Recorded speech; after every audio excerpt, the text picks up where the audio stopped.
Hi, I'm Dr. Sarah Wasserbauer, and here's the question. Why would you tissue bank your own hair follicles now? Well, banking right now has several advantages. Banking at the earliest opportunity stops the clock on the banked hair follicles, not on the rest of your aging. But that way the banked hair follicles age is frozen in time. And these are going to be the most active cells when the treatment system is available and you need the treatment.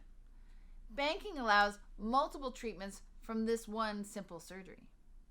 Banking follicles is the first step, and those patients with banked follicles will thereafter be first in line once the treatment is actually available.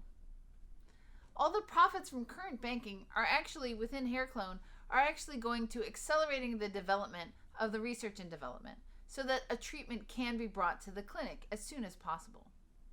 For those who might be concerned, let me assure you, follicles remain the property of the patient and could be used for other treatments if the patient decided to transfer them.